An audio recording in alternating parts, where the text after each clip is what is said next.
Bueno, trabajo práctico de Manuel Nadra sobre la historia argentina en el siglo XX. A mí me tocó desde los años 1920 hasta 1924.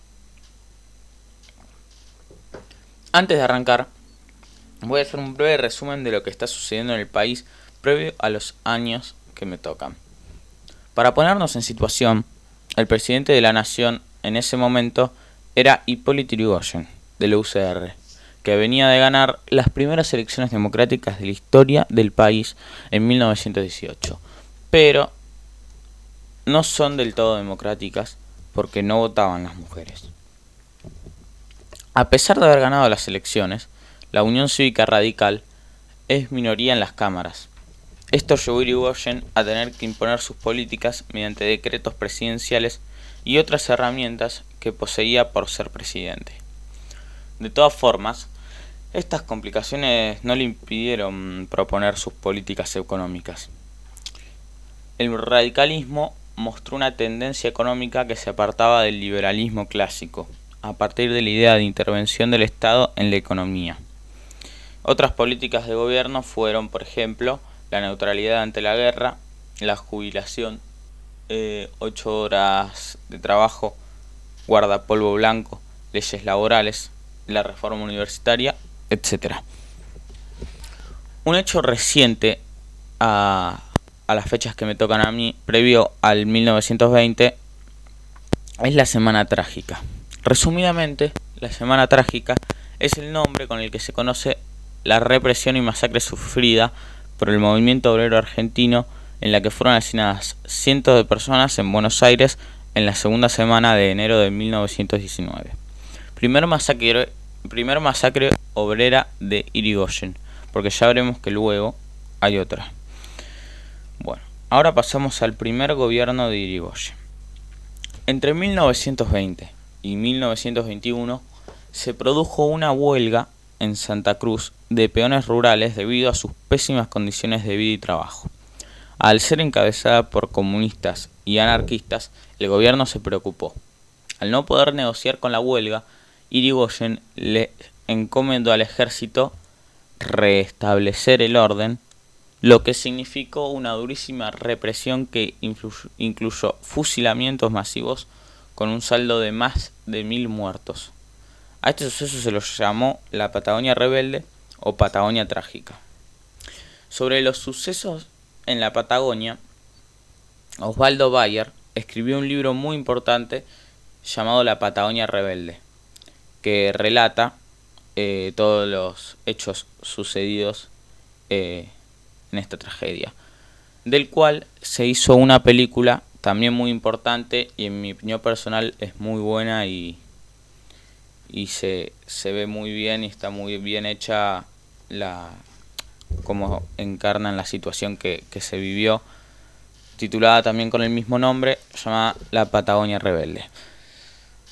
La política petrolera de Irigoyen buscó concretar a través de varios proyectos de ley la nacionalización del petróleo e incrementar su producción para lograr autoabastecimiento. Aunque su explotación fuera compartida con empresas privadas, se buscaba que fuera el gobierno nacional quien la controlara. Con este fin, en 1922 se creó la empresa estatal YPF. Ahora pasamos a la división del radicalismo. A pesar del apoyo de Irigoyen a la candidatura de Alvear, muy pronto se produjo una división en la Unión Cívica Radical entre los que apoyaban a Irigoyen incondicionalmente, llamados personalistas o irigoyenistas, y los que se oponían al manejo personal que Irigoyen hacía del partido y del gobierno, llamados antipersonalistas o alvearistas. La división interna se agravó durante la gestión de Alvear y en 1924 se transformó en una ruptura que acentuó las diferencias entre los personalistas, con una base más popular, y los antipersonalistas, de características más conservadoras. La imposibilidad de un acuerdo entre los dos sectores del radicalismo quedó de manifiesto en las elecciones de 1928, donde concurrieron en listas separadas. Gobierno de Alvear. En las elecciones de 1922, la fórmula radical, integrada por Marcelo T. de Alvear y Elpidio González, obtuvo el 48% de los votos y se impuso sobre la Concentración Nacional, formada por los grupos conservadores.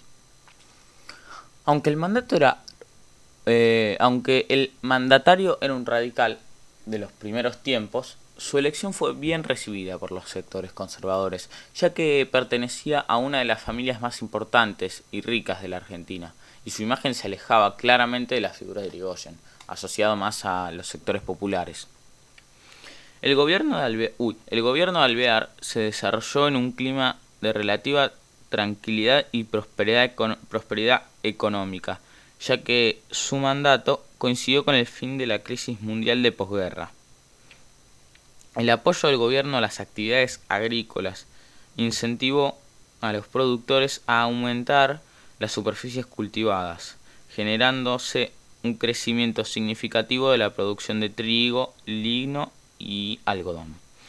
También se registró durante este periodo una importante afluencia de capitales extranjeros, especialmente estadounidenses, que permitieron el desarrollo de un nuevo sector industrial independiente de las actividades agroexportadoras.